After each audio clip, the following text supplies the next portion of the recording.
Part 5. My Sea Adventure. Chapter 22. How My Sea Adventure Began.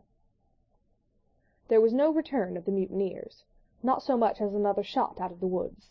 They had "got their rations for that day," as the captain put it, and we had the place to ourselves, and a quiet time to overhaul the wounded and get dinner. Squire and I cooked outside in spite of the danger, and even outside we could hardly tell where we were at, for horror of the loud groans that reached us from the doctor's patients.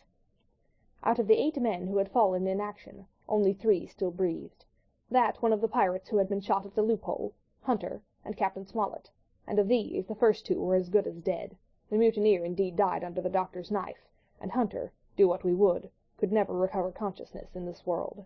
He lingered all day, breathing loudly like the old buccaneer at home in his apoplectic fit, but the bones of his chest had been crushed by the blow, and his skull fractured in falling, and sometime in the following night, without sign or sound, he went to his Maker. As for the captain, his wounds were grievous indeed, but not dangerous. No organ was fatally injured.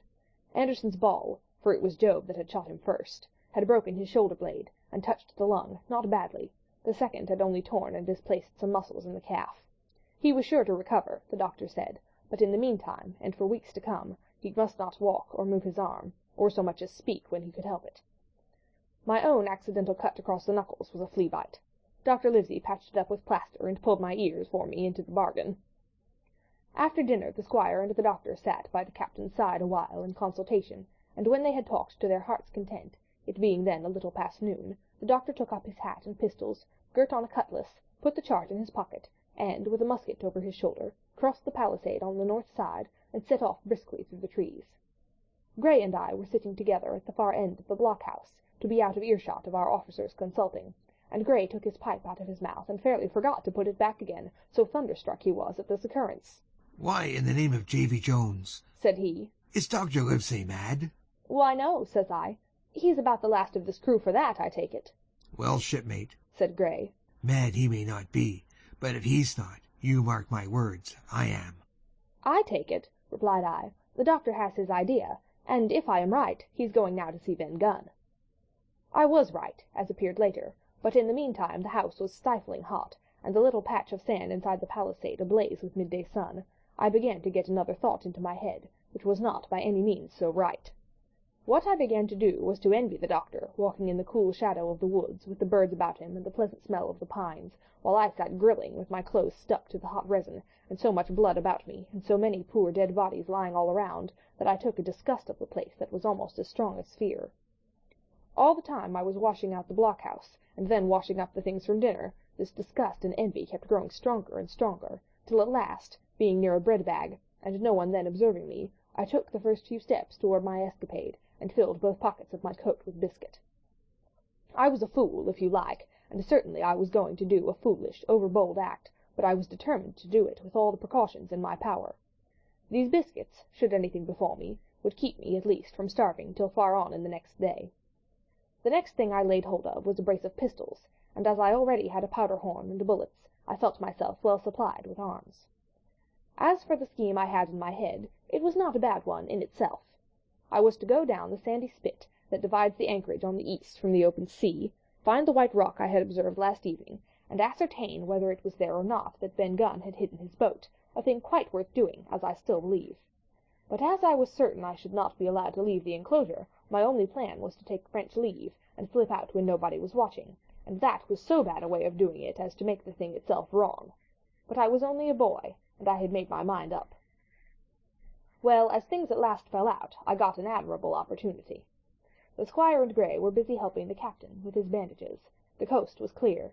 I made a bolt for it over the stockade and into the thickest of the trees, and before my absence was observed I was out of cry of my companions. This was my second folly, far worse than the first, as I left but 2 sound men to guard the house, but like the first, it was a help towards saving us all.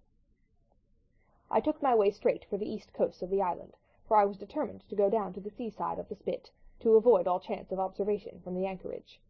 It was already late in the afternoon, although still warm and sunny. As I continued to thread the tall woods, I could hear from far before me not only the continuous thunder of the surf, but a certain tossing of foliage and grinding of boughs, which showed me the sea breeze had set in higher than usual. Soon cool draughts of air began to reach me, and a few steps further I came forth into the open borders of the grove, and saw the sea lying blue and sunny to the horizon, and the surf tumbling and tossing its foam along the beach. I have never seen the sea quiet round Treasure Island.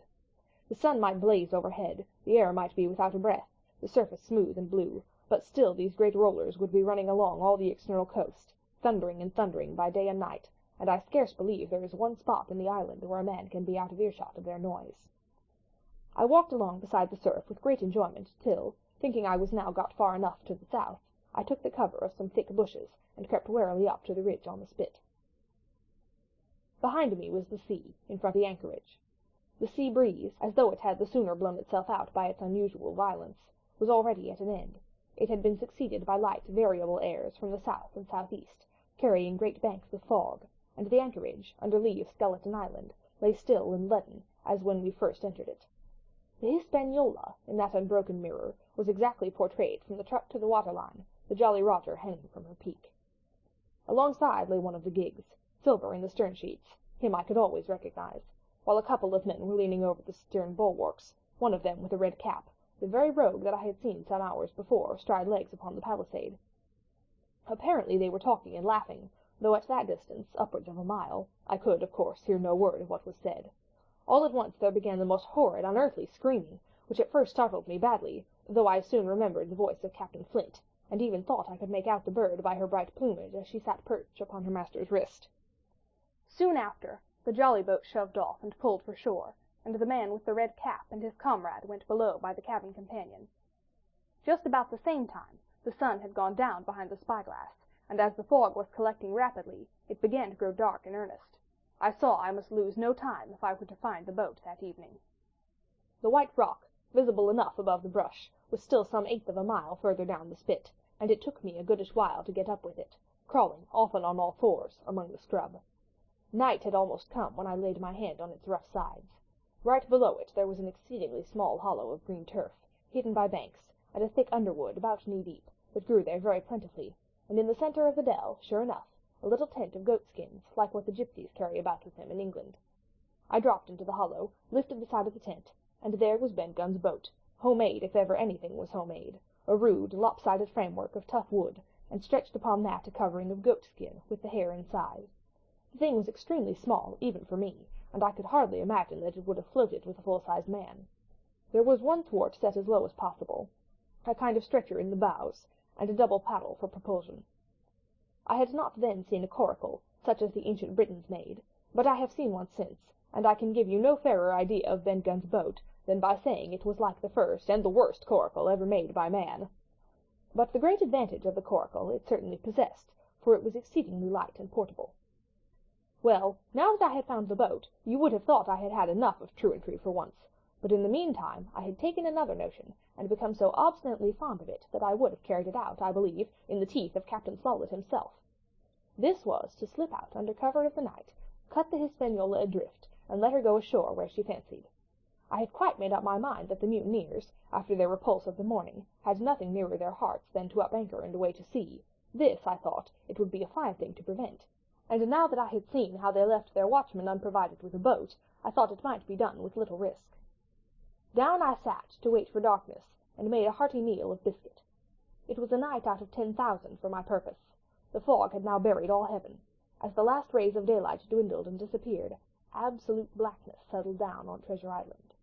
And when at last I shouldered the coracle, and groped my way stumblingly out of the hollow where I had supped, there were but 2 points visible on the whole anchorage. One was the great fire on shore, by which the defeated pirates lay carousing in the swamp. The other, a mere blur of light upon the darkness, indicated the position of the anchored ship.